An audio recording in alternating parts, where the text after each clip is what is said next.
मीरपुर नाम के शहर में तेजस अपनी पत्नी नीरू के साथ रहता था। पति पत्नी दोनों ही नौकरी करते थे। एक दिन तेजस गांव अपनी माँ के पास फोन करता है। हेलो, प्रणाम माँ। जीते रहो माँ, तुम दादी बनने वाली हो हैं? अरे वाह, ठीक है बेटा, मैं कल ही आती हूँ। जब माँ जी शहर पहुंची तो बेटे बहू ने बहुत अच्छे से स्वागत किया। लीजिए माँ जी, चाय। अरे गर्मा गर्म पकोड़े ले आओ माँ के लिए। नीरू रसोई में गई और 2 मिनट में ही पकोड़े ले आई। जी ये लीजिए। बहू जादू से बनाए हैं क्या? अभी तो रसोई में गई थी। यम्मी। माँ जी, शीला रसोई में पकोड़े तल रही है, मैं बस लेकर आई। हे भगवान, मेरा धर्म भ्रष्ट कर दिया तूने। अब तो गंगा जल से शुद्धिकरण करना होगा। दूसरे दिन, माँ जी मैंने नाश्ता बना दिया है, ऑफिस जा रही हूँ। पर अभी तो घर का सारा काम पड़ा है। शीला आती ही होगी, झाड़ू पोछा बर्तन कपड़े वो सब कर लेगी। हमारे जमाने में घर का सारा काम हम ही करते थे। जी माँ जी, आप बहुत होशियार हैं, मैं घर ऑफिस दोनों नहीं संभाल पाती। तो जरूरत क्या है घर से बाहर जाकर चाकरी करने की? वैसे भी घर का काम खुद करने से घर में बरकत आती है, समझी? पर माँ जी। पर वर कुछ नहीं, इस महीने की पगार मिले फिर ऑफिस बंद। हाँ। रात को नीरू तेजस से कहती है, सुनिए जी, माँ जी बोल रही थी कि मैं नौकरी छोड़ दूं। वैसे ठीक ही तो है, अभी तुम्हें आराम की जरूरत है। फिर भी आराम कहाँ, शीला को छुड़ाने के लिए बोल रही थी। तो अब 24 घंटे में इतना काम तो कर ही सकती हो। पर जॉब पसंद है मुझे, घर पर मन नहीं लगेगा। अगले दिन जब दोनों ऑफिस के लिए निकल रहे थे, मेरी तो कोई कीमत ही नहीं है इस घर में। माँ जी, आजकल महंगाई बहुत है, रहन सहन भी बदल गया है, दोनों नौकरी करते हैं तभी ठीक रहता है। अच्छा, तू कहना क्या चाहती है? मेरा बेटा तुझे बिठा के खिला नहीं सकता? तू ही इस घर का खर्च चला रही है, हैं?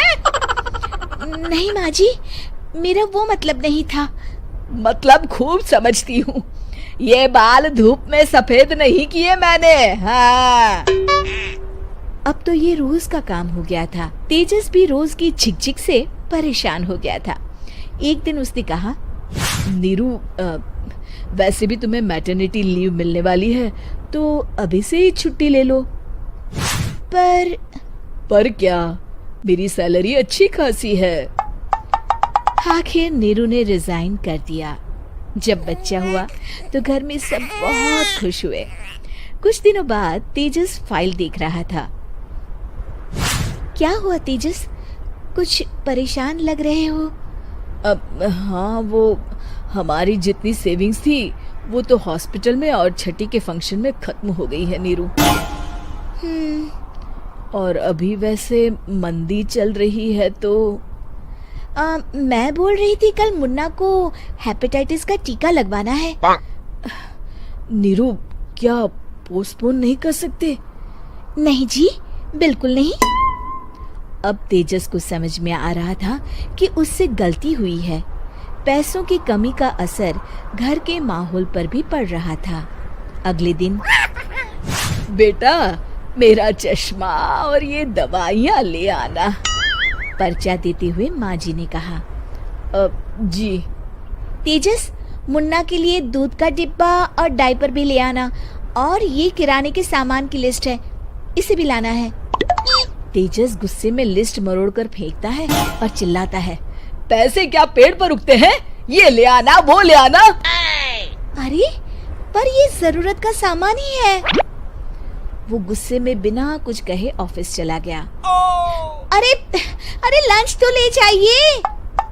नीरू दौड़कर डिब्बा पकड़ाती है एक दिन खाना खाने के बाद, नीरू, अब तो मुन्ना कुछ बड़ा हो गया, तो अब तुम वापस ज्वाइन कर लो ना जॉब।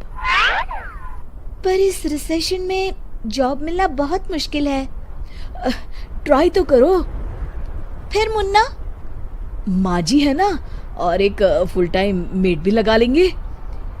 पर माँ जी, उन्हें तो पसंद नहीं। तभी माँ जी वहाँ आ जाती है और प्यार से नीरू के सर पर हाथ फेरते हुए बोलती है, अब मेरी समझ में आ गया बहू, पहले के और अब के समय में अंतर है।